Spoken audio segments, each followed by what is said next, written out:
Hi. I know. It's been a little while since I was on this channel. Whoopsies. Life just got a little busy. If you're following any of my other socials, you'll know by what I mean when I say I've been busy. But I'm here now and I am working on several scripts. I'm gonna be back. I'm gonna be posting on the regular again. I want to talk about movies. I miss movies and everything. I miss talking about them. But it's just been I've been a little busy. So I think this is like cozy and kind of cute. I kind of want like a mood lighting right here, but actually I might be able to. Hang on. Lovely. Okay, so I have a little bit more background light. So hopefully this is like good.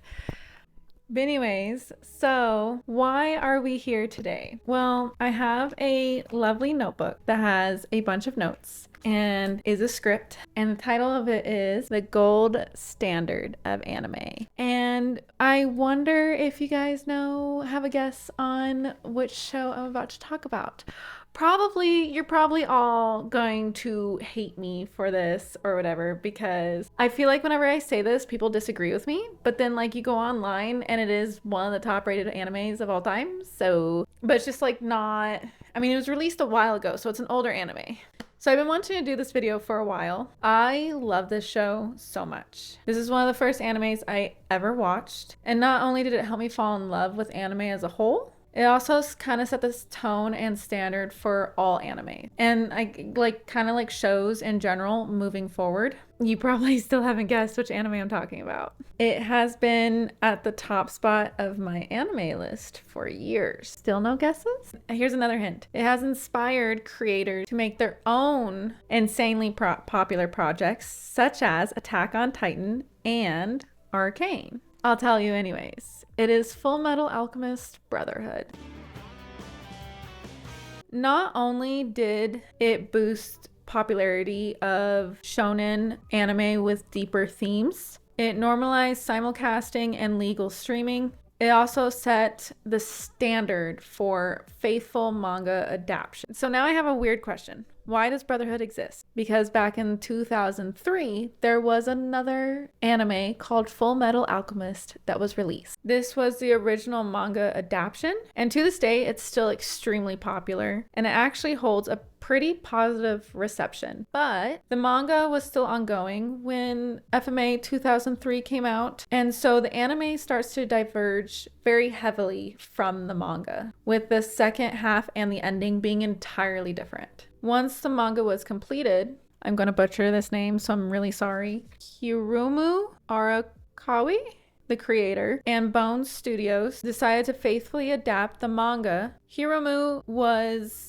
much more involved this time around, influencing the tone and the character development, even the pacing, such as wanting the first few episodes to be kind of condensed and sped along to distinguish from the original show. This kind of led to criticism over the first 13 episodes of Fullmetal Alchemist Brotherhood, as the emotional beats and the impact of those episodes was kind of stunted a little bit. While it was a deliberate decision, new viewers just weren't able to connect with the storyline as deeply as new viewers of FMA 2003. Brotherhood is now seen as the official manga adaptation, the official anime of the manga. But despite that, many viewers who have seen the 2003 version often argue how the stakes and the characters and the storyline are in some ways superior. I have seen both, and 2003 FMA was the one that, like, I say like Brotherhood got me into anime, but I saw FMA 2003 first, and then it led me to Brotherhood. And so yeah, I just lumped them together as them having gotten me like right into anime. And honestly, I do agree that the 2003 version, the beginning, is a lot better. It's a lot more emotionally impactful. It haunts you, to be honest. Like, there are certain things, certain reasons as to why it haunts you. And I think that's why I still, and even though I prefer Brotherhood as a whole, and like I can agree that Brotherhood's first few episodes are a little sped up too much. Because I saw the 2003 version and had that emotional impact from those first episodes, like those emotions translate over into Brotherhood, because like it still hits the same beats, just not as hard. But anyways, I want to dive into why this anime is so important, not just to me, but just in general to the anime genre. But before we dive into the anime, there is one thing I do have to discuss. I'm probably going to butcher his name, and I don't really care if I do. Vic Mignogna, who voices Edward Elric, was accused of several inappropriate misconduct allegations, which has definitely cast a shadow not over just FMA 2003 and Brotherhood, but also various other projects that he has been in. Now, personally, I was a fan of the projects, and I never really paid attention to who the voice actor was. I didn't learn about the allegations until a few years ago. If you feel at all uncomfortable watching these shows because of his involvement, I do understand. I do still love this show. I don't dismiss the allegations, but I do focus on the show and the stories and the art. Now, Brotherhood starts off rapidly, with the show starting off with Ed and Al, the two main characters, the brothers, hunting down the freezing alchemist. With Armstrong and Mustang, they stop McDougal from burying Central in ice. The Elric brothers are then sent to Lior, where they witness Father Cornello performing miracles with a philosopher's stone. From this subsequent fight, we learn that Ed has a metal arm and a metal leg, and that Al's entire body is a suit of armor with nothing inside of it. Like he is a suit of armor. This is the consequence of human transmutation that they attempted to do when they tried to bring back their mother. To restore their bodies, Ed became the youngest state alchemist, so that way they can find a philosopher's stone or some other way to fix their bodies, which is at this moment the philosopher's stone is what they believe will fix them. They learn that the philosopher's stone that Father Cornello had was either not as strong or just a fake, as it crumbles into dust. Or we as the audience learn that he was not acting alone, that he was part of a bigger plan with beings called homunculus. We'll learn more about them later. Not long after, we also learn about Scar. He attacks state alchemists as he believes that they deserve to be eliminated. In the midst of all this, Ed and Al go to the sewing alchemist to learn some more about what they can do, like to just learn more about their bodies, to do more research, to try and find more information on the philosopher's stone, etc., etc. And there they become attached. Nina, his daughter, and his dog Alexander. And the mom had, I get it, like the story that he tells is the mom like ran away years ago. But unfortunately, when they arrive for one of their study sessions, this is like after like weeks or like months. I think it's just weeks, but it might be months. I don't remember exactly. But they go to the house to have a study session and everything after having built this bond with this family. And they discover that the sewing alchemist, Tucker, made a chimera out of his daughter and his dog.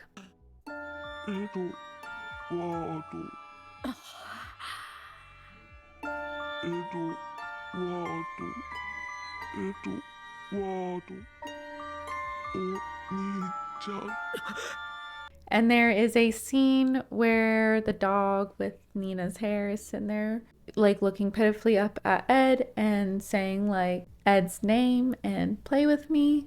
Yeah, this is a doozy of an episode. Absolute doozy. Holy shit. This also leads to the realization that Tucker also did this with his wife. His wife didn't run away. He fucking made a chimera years ago. A talking chimera years ago with his wife. Tucker is arrested. Scar appears out of fucking nowhere and kills him. And then Mercy kills Nina Alexander, which I don't have, I do agree with, because that sucked. That was bad. That was bad.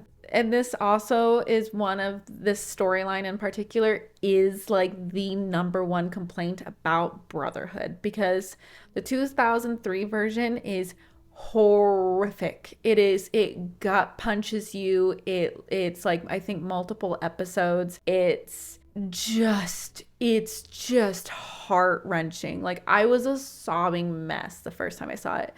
Brotherhood kind of like really skims through it and just touches on the surface levels, and you still feel the impact because, like, holy crap, this storyline's wild, but it's not as impactful. And so yeah, it just doesn't hit as hard, and that's like one of the biggest complaints, and I do agree.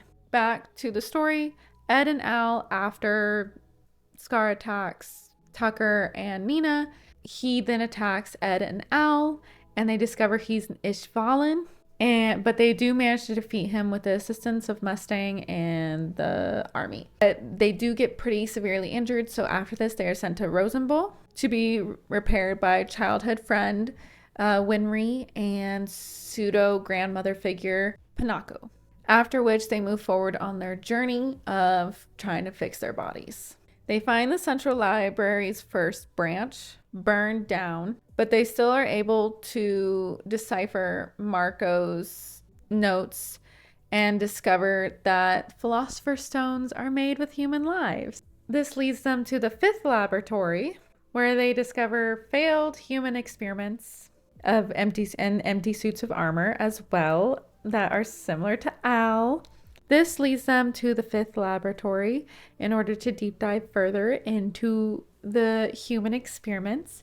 But all of this research is protected by Slicer and Barry, who are suits of armor just like Al. This is also where they learn of the homunculus and that they are important to some sort of plan. Mace Hughes joins in on the hunt for research and discovering, whatever he can to help Ed and Al. Ed and Al push on to go to their mentor, Izumi, who hasn't seen them since they performed human transmutation. This is going to be a rough one. She is luckily pretty forgiving because she has also performed human transmutation when she tried to bring back her baby. Yikes. And that's why she's always vomiting up blood, because she's missing some organs. Yikes. As they're hunting down more information, they discover another homunculus named Greed and his gang of Chimera. But before during their fight, before anything can severely happen, King Bradley shows up and he reveals that he is also a homunculus and he is Wrath. So double freaking whammy. The king of the freaking country is a freaking homunculus. Yippee-ki-yay. And we also learn that the homunculus answered to someone named Father. He looks suspiciously like Ed and Al's dad, Hohenheim. Ling Yao, Lan Fan, and Mei join the cast. They are also all hunting for the Philosopher's Stone, but their goal is immortality, either for themselves or for their country.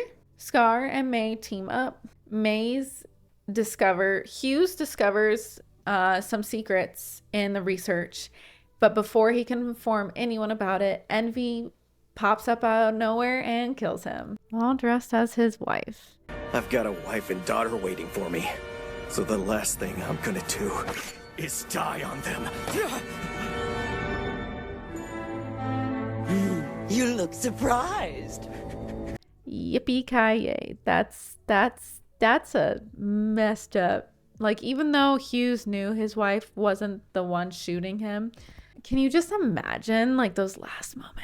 Mustang then gets into a fight with Lust and actually manages to kill a homunculus, which gives everyone hope because homunculus can be killed, but also pisses off the rest of the homunculi. Throughout this whole show so far, we have heard from May and others that the Mestress alchemy is odd. It feels odd. It's not right. Hohenheim confirms that the alchemy is different, and we'll learn why it's different here in a little bit. Scar, we learn more about him, and we learn that his arm is actually his brother's transmutated enhanced arm. That's why he has alchemy and is able to use it even though he hates it. Because it's his brother was an alchemist and his brother's arm got attached to his body. So, yikes. We also learn that Scar is the one who killed Winry's parents during the Ishval War. Despite her heartbreak, she chooses to spare Scar's life when he says that she can kill him in revenge. Ed, Ling, and Envy are all swallowed by Gluttony's stomach, which turns out to be a false portal. When they do finally manage to get free, they are in Father's lair. Ling becomes the new Greed, and Gluttony is wiped by Father. From this, we get a little bit of backstory that Father used to be known as Dwarf in the Flask, and that Hohenheim was a slave who developed a relationship with the Dwarf in the Flask. Through the years, they rise up through the ranks, and Hohenheim is able to shed his slave chains and actually start to become like a member of society. The Dwarf in the Flask manages to get them into the royal court and manipulates the king into a plan. And this plan is revealed to give the Dwarf in the Flask a body and immortality, and Hohenheim immortality, by turning the entire population of Xerxes into sacrifices, into one giant philosopher's stone for the both of them. This horrifies Hohenheim, and he leaves the Dwarf in the Flask and their relationship behind. Ed and Al continue on their mission to now try to not only like fix their bodies, but now they have to battle all of the freaking homunculi and Father and this whole ass plan. They're trying to figure out all this information. So they are sent to Briggs, where they meet General Olivier Armstrong. We learn about the Ishvalan War through flashbacks, and we learn exactly what roles that Mustang, Riza, Hawkeye, Hughes, Marco, Scar, and Kimberly all played. Mustang and Hawkeye's bond is explored. Seriously, they are most perfect for each other. I love them together. While Ed is at Briggs, Sloth breaks through, and this forces the Elric brothers to tell Armstrong exactly what is happening in the capital. We learn that the reason why the alchemy of Amestris is so strange is because the entire country is a transmutation circle and has been getting set up that way since, forever, because Father wiped out the last civilization, so time to build up a new one. Jesus. Salim, King Bradley's son, is also revealed to be a homunculus known as Pride. Mustang steps on a little too over the line and causes his entire team to be reassigned, including Hawkeye, and she gets to be Bradley's personal assistant, aka his hostage. Kimberly tries to trick the Elric brothers into working for Central, but they manage to split off so that Al is with Winry, who was Kimberly's hostage, and the others, and they begin to travel safely away from Kimberly and like all of the danger of that. Although Al is starting to show signs of soul detachment, which is not good. Ed and Kimberly fight, and Ed barely survives the confrontation. Olivier joins Central as she was ordered to, and she pretends that she agrees with everything that they're doing, even though she most definitely doesn't. Mustang begins to plan his coup and trying to move it forward. Greed starts to remember past memories of his past reincarnation, causing him to betray Father and the other homunculi once again. Everyone starts to prepare for this promised day that is coming up. There's a brilliant fight between Pride and Ed, and I forgot their names, but there's two wonderful chimera characters who help out Ed and join him, and this shows Pride's brutality, the awesome fight choreography, and also just shows like how smart like some of the characters are, like Ed. Like, he's so intelligent in fight scenarios, and it's really fun to see.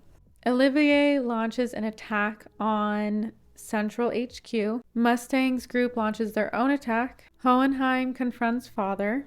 Ed's group also begins their own assault. Briggs' reinforcements arrive just in time because immortal soldiers have been released inside of the building of Central HQ, adding to the absolute chaos. Envy ends up killing himself because after Mustang burns him to his true form, he and Ed calls out his envy of human nature.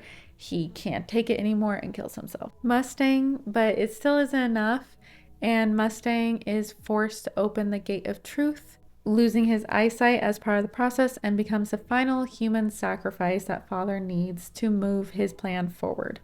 Also, Scar kills Wrath in a brilliant fight scene, which is just, ugh, I love it. Father uses his human sacrifices and also sacrifices and activates the transmutation of the rest of the country, so that way he can open up the door to the eye of God. He absorbs truth and becomes a godlike being himself. Al sacrifices himself in order to save Ed, with the latter going toe-to-toe with Father in a brilliant final battle, which is pushing everyone to their most extremes. Greed sacrifices himself. Oh, I love Greed so much, and the final scene is just so much.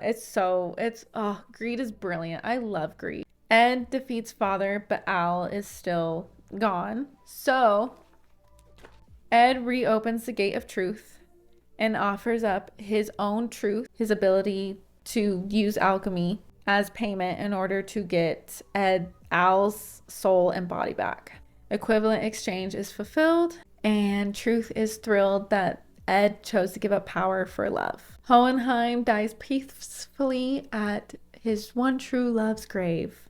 We time skip to everyone healing and growing and continuing on in their adventures. The Elrics continue to travel, with Winry and Ed basically being engaged. And they continue to learn and rebuild the world with hope and knowledge. Brotherhood tackles so many things. They explore equivalent exchange and how it isn't just a rule in alchemy, but also a rule in daily life. Every character has to sacrifice something at some point in the story to achieve something greater or even redemption. Even the villains like the homunculi, we explore the corruption of power, loss of identity, war, national guilt, science versus religion, family, friendship, loyalty, hope, defeat, loss, hope, and healing. The show is just so jam-packed with important, thought-provoking messaging without ever being preachy.